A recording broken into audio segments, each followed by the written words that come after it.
A very good morning to all. So जैसा कि मैंने थंबनेल में बताया कि हम लोग तैयारी कर रहे हैं वर्ग 2 की।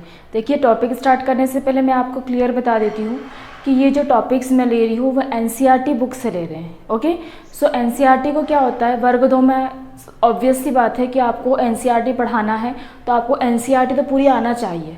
ठीक है, बाद की तो आगे की बात है कि आपको उसके अपर लेवल या ग्रेजुएशन लेवल तक का कोर्स आएगा, but first you have to read all the NCERT content, right.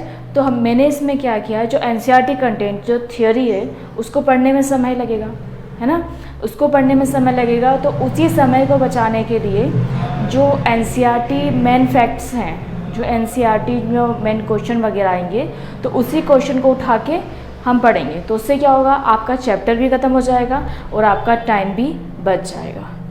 ठीक है, और अभी एनसीईआरटी हम 7th क्लास ही ख़त्म कर रहे हैं, तो 7th to 12th हम लोग पूरी एनसीईआरटी कवर करेंगे। वो ज़्यादा बड़े बड़े लेक्चर नहीं है, मैक्सिमम 15 मिनट का लेक्चर होता है एक। तो अगर एक चैप्टर आपका 15 मिनट में भी फिनिश हो रहा है तो एनसीईआरटी तो आपकी बहुत जल्दी फिनिश हो जाएंगी। उसके बाद हम लोग अपर लेवल पे आ जाएंगे। ठीक है, लुसेंट का भी जितना साइंस है उतना भी मैं आपको याद करवा दूँगी। ठीक है, सो स्टार्ट करते हैं। आज हम लोग 7th क्लास का 6th चैप्टर पढ़ने वाले हैं। ठीक है, परिवर्तन से रिलेटेड है, और अगर इससे पहले की वीडियोस अगर आपने नहीं देखी है तो आप उसको भी देख लीजिए। ओके, सो हम लोग स्टार्ट करते हैं। देखो, हम लोग इसमें जो क्वेश्चंस आएंगे सिर्फ उतना ही कवर करेंगे। ठीक है, क्योंकि मेन अगर जो चैप्टर है अपना, देखो 7th क्लास का 6th चैप्टर है परिवर्तन, भौतिक और रासायनिक परिवर्तन। ठीक है, तो भैया इसमें आपसे कोई डेफिनेशन तो पूछेगा नहीं, सीधी सी बात है। अगर इससे रिलेटेड इस चैप्टर का कोई भी क्वेश्चन आता है तो आएगा भैया वो एग्जाम्पल। वो एग्जाम्पल आएगा, आपको कोई चीज़ दे दी जाएगी, बोलोगे, वो आपसे पूछेंगे भैया ये रासायनिक परिवर्तन है या भौतिक परिवर्तन है। मोर ओवर दिस, आपको इसमें जो एग्जाम्पल दिए हैं कि भाई हमने नीले धोते को जलाया या फिर एमजी को जलाया, तो इसमें जो एग्जाम्पल दिए हैं वो आपसे पूछ सकता है। ठीक है, उसके अलावा इसमें कुछ भी नहीं है याद करने को या फिर समझने को। ठीक है, तो ये तो बिल्कुल सरल सी बात है भैया। भौतिक परिवर्तन किसको बोलते हैं आप?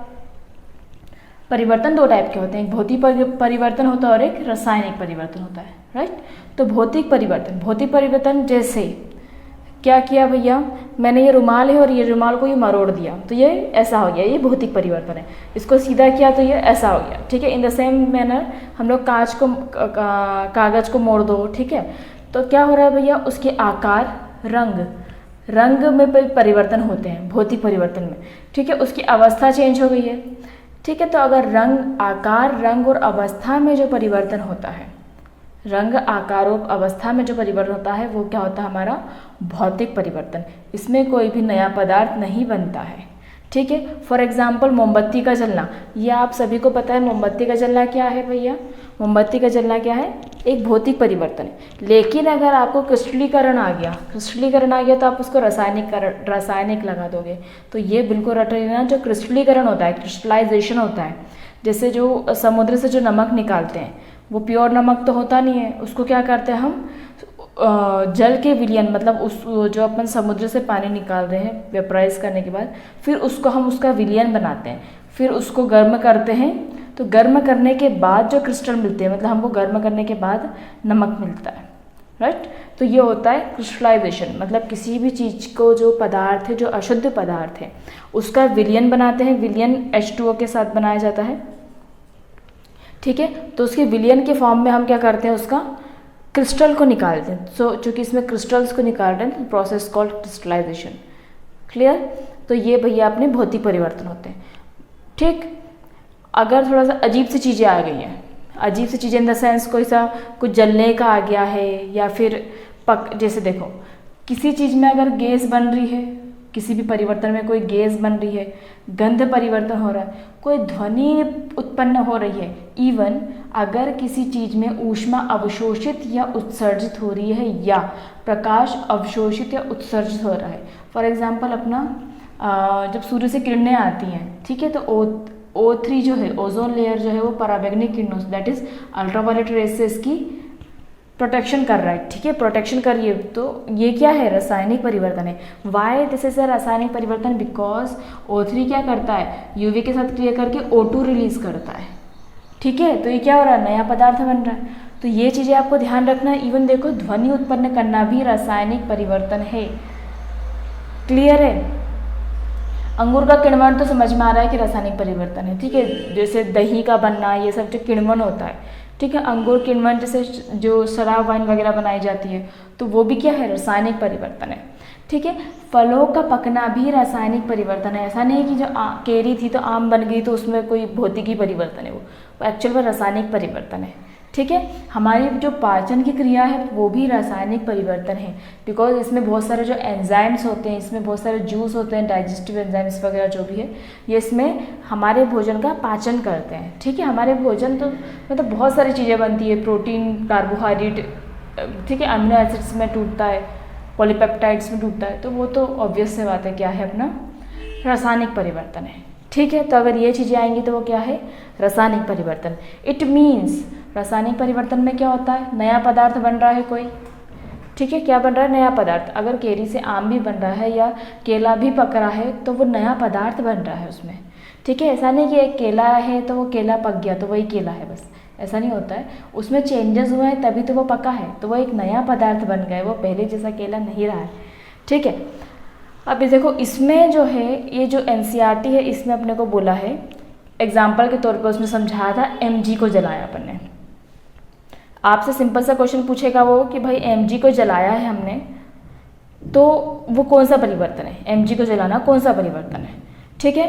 तो एमजी को, जैसे हम जल को उबालते हैं तो जल को उबालना क्या है, भौतिक परिवर्तन ही है, उसमें कोई रासायनिक परिवर्तन नहीं है, ठीक है। बट जब हम एमजी को जलाते हैं, एमजी एक फीता, मतलब मैग्नीशियम का एक फीता लिया, उसको अपन जलाया है, जब उसको हीट मिली तो उसने क्या किया, जो एयर थी उसमें O2 से उसने रिएक्ट किया तो MgO बना, क्या बना, MgO। फिर MgO को अपन ने H2O में मिलाया तो ये बन गया हमारा क्षार, जो कि हमने इसके प्रीवियस चैप्टर में पढ़ा है, अम्ल और क्षार, ठीक है। तो हमने इसको लिटमस पेपर में जब चेक करा तो भैया ये क्षार बन चुका था, जबकि Mg क्या है, Mg कोई क्षार लवण तो है नहीं, ठीक है।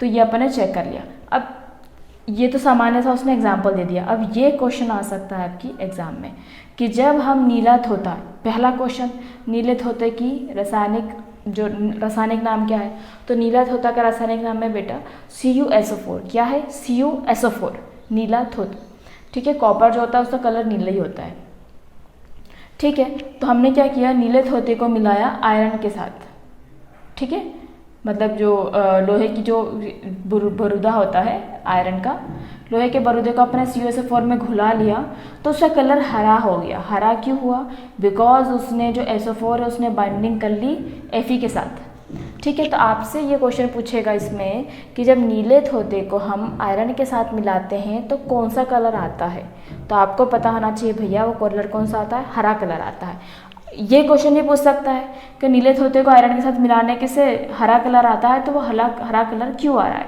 तो ये FeSO4 के कारण आ रहा है। Fe यहाँ आ गया और ये Cu कॉपर बाहर निकल गया, ठीक है। ये जो कॉपर होता है वो भूरे रंग का अलग निकल जाता है, क्लियर है। एक और चीज़ देखो, ये क्वेश्चन भी आपसे पूछ सकते हैं कि इसमें एग्जाम्पल मैं आपको बता देती हूँ, क्वेश्चन ये नहीं पूछेंगे। एसिटिक एसिड में जब हम सोडा मिलाते हैं, ठीक है, तो उसमें निकलती है CO2, उसका टेस्ट किया उन्होंने। अब ये क्वेश्चन पूछ सकते हैं, भाई आता ही है ये क्वेश्चन, देखना बहुत बार कॉम्पिटिटिव एग्जाम में आया है कि जब चूने के पानी से CO2 को प्रवाहित किया जाता है तो क्या होता है ना। चूने के पानी से जब CO2 को प्रवाहित किया जाता है तो क्या होता है, तो चूने का पानी क्या होता है, दूधिया हो जाता है। नेक्स्ट क्वेश्चन इसी को रिवर्स करके कि चूने का पानी दूधिया हो जा रहा है, वह किसका सूचक है, किसका सूचक है, वह सूचक है कार्बन डाइऑक्साइड की प्रेजेंट का, CO2 के प्रेजेंस का सूचक है, क्लियर है। और O3 और अल्ट्रावायलेट की वजह कि भैया रासायनिक परिवर्तन का ही एग्जाम्पल है। That much is clear to all. इसके अलावा लोहे में जंग लगना रासायनिक परिवर्तन है, ठीक है। लोहे में जंग किसे लगती है, जो आयरन होता है Fe जो होता है वो O के साथ, मतलब O2 के साथ क्रिया कर लेता है और उसको जंग लगती है। जंग जो होती है भूरे कलर का पदार्थ बनाता है, ठीक है ये। अब भैया मुझे बताओ, आपसे पूछेगा कि जंग लगने के मतलब जंग से बचाने के लिए आप क्या कर सकते हो, ठीक। तो पहली चीज़ आप क्या करोगे, विजिबल है ना। हाँ, तो पहली चीज़ आप क्या करोगे, उसको पेंट कर दो या ग्रीस कर दो, ऑयलिंग कर दो उसकी, ठीक है, पेंट कर दो या ग्रीस कर दो।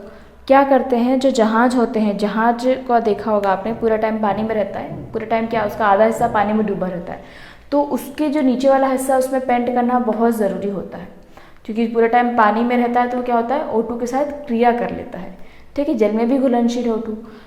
तो उसको जंग से बचाने के लिए हम लोग क्या करते हैं, उसमें पेंट करते हैं, और उसके पेंट करने के बाद भी उसमें जंग लग सकती है, इसलिए उसको बार बार रिन्यू कराना होता है, बार बार उसको पेंट करना होता है। अब एक और क्वेश्चन आपका उठ के आएगा, देखो अगर ये आ गया तो आपको बनेगा नहीं। रशद लेपन क्या होता है, वैसे तो इंग्लिश में देखोगे तो बन जाएगा। रशद लेपन जो होता है वो होता है गैल्वनाइजेशन। गैल्वनाइजेशन क्या होता है, लोहे को जंग से बचाने के लिए, किसको, लोहे को जंग से बचाने के लिए उसमें क्रोमियम या जिंक की परत चढ़ाई जाती है।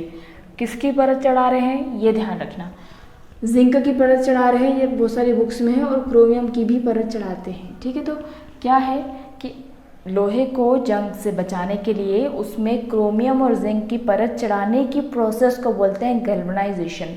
क्या बोलते हैं, गैल्वनाइजेशन, ठीक है। अब एक और इसमें आपका आ गया स्टेनलेस स्टील। अब देखो बहुत सारे, कितनों के रासायनिक नाम याद करोगे आप, रासायनिक नाम in the sense stainless steel किससे मिलके बना है, किस किस के तत्व याद करोगे, ठीक है। तो इसमें जो एनसीईआरटी में आपको एग्जाम्पल दिए हैं, आपको उतने ही याद कर लो, ठीक है। तो इस चैप्टर में हमको सिर्फ एक ही नाम दिया है स्टेनलेस स्टील का, वो बना है macaroni, may for magnesium, chromium और निकेल, ठीक है। तो ये हो जाएगा मैक्रोनी। तो इसमें बस स्टेनलेस स्टील का नाम याद कर लो कि स्टेनलेस स्टील किससे मिलकर बना है, मैक्रोनी, मैग्नीशियम, क्रोमियम और निकेल, ठीक है। तो ये हो गया हमारा 7th क्लास का 6th चैप्टर फिनिश। इसके अलावा इसमें से कोई क्वेश्चन उठ के नहीं आएगा, ठीक है। तो मेन जो है एग्जाम्पल याद कर लो, और मैक्रोनी याद कर लो, गैल्वनाइजेशन क्या होता है, ठीक है। और ये इतना नीला थोथा में अगर ये मिला लिया, और ये दूधिया पानी वाला, बस ये दो ही याद कर लो, इसके अलावा वो क्या ही पूछेगा, ठीक है। नहीं जाएंगे एनसीईआरटी से बाहर वो लोग, ठीक है, क्योंकि वर्ग 2 की एग्ज़ाम है, तो जो एनसीईआरटी है वही पूछेगा सामने वाला, जो पढ़ाना है उतना तो आना ही चाहिए आपने, ठीक है। तो इतना आपको पढ़ लेना है। और अगर ये कंटेंट जो है आपको पीडीएफ फॉर्मेट में चाहिए या फिर वन लाइन फैक्ट में चाहिए, तो मुझे कमेंट करके बता देना, तो उसको मैं रेडी करवा दूँगी। Okay, thank you.